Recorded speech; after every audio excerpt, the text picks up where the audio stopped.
You're almost on what I would call a flying carpet.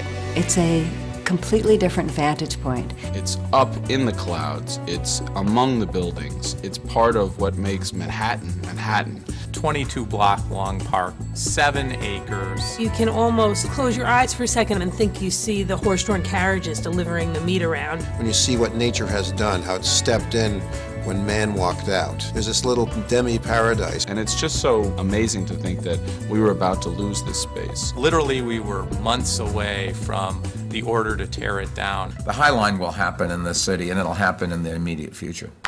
The whole idea that something's been left alone long enough for nature to actually take a foothold in it and create this green space while no one was paying attention is fantastic to me. I love it.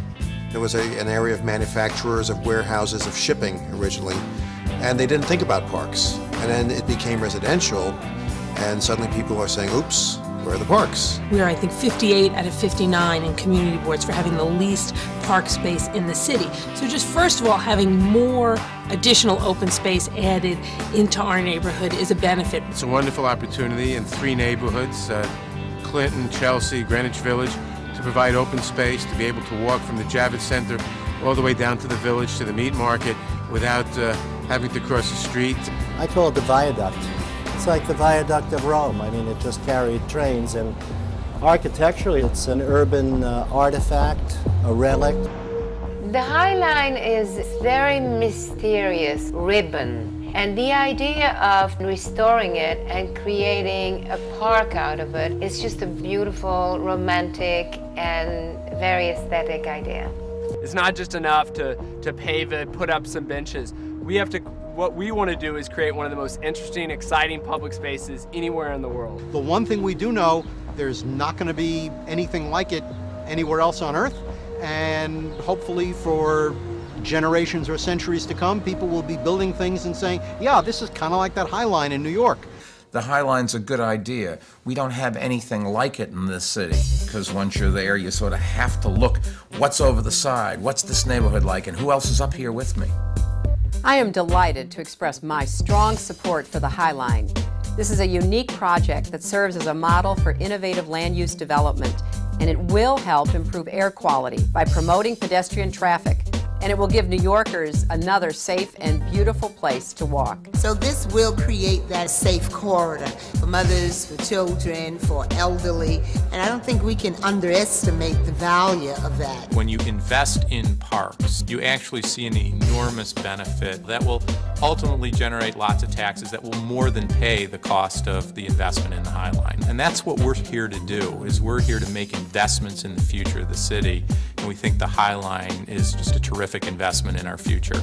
Anything you can do to get people into an area reduces crime, encourages economic activity, makes it more of a fun place. You know, we human beings are social animals. They want to interact. But also for taxpayers, it helps keep people here. It helps make people want to be a part of the city. And when you do that, it's a good investment. People in Rotterdam, people in Philadelphia, people in Atlanta are all looking at the High Line as a precedent. It gives us a new set of eyes to look at other pieces of infrastructure with, so that before you tear down things, people will say, well, maybe we could do a similar thing here. And creating a sense of a new neighborhood. People are starting to call this the High Line District. There's a High Line apartment building, there's a High Line restaurant, there's even a High Line beer being brewed underneath one of the High Line arches. And we will be able to include it among the sites and the places to visit when tourists come into the city. What I'd like to see is stuff that really draws people up there, so a space where you could have events, whether they're concerts or movies, art exhibits. Great architects always make us think differently about 3-dimension and about use and about light and shade and perspective. That's what a great architect does. And we hope the High Line is an impetus for developers to come up with creative solutions, ways to give back to the community. What we're trying to do is use great design to create a great new public space that'll be a legacy for future generations of New Yorkers to enjoy. Most people think of Chelsea as affluent, fancy art galleries, fancy restaurants. Over 90% of the kids in this neighborhood are on a lunch program. And so we've started a series of education programs to involve the children of the neighborhood in the project. I can't think of a better addition to a history lesson on New York City than going up on the High Line. A place where families can gather, children can learn, and all New Yorkers will be able to rise above the day-to-day grind. This city is constantly changing. It's been doing so since Dutch days. That's why it survives through everything. That's why it keeps getting better. What we're trying to do is create a great neighborhood. As we do the rezoning, we will provide for significant amounts of affordable housing. It's going to create light and air around the High Line, create more, hopefully, affordable housing as well. It really works for everybody because this is, in fact, going to be one of the coolest places to live in all of Manhattan.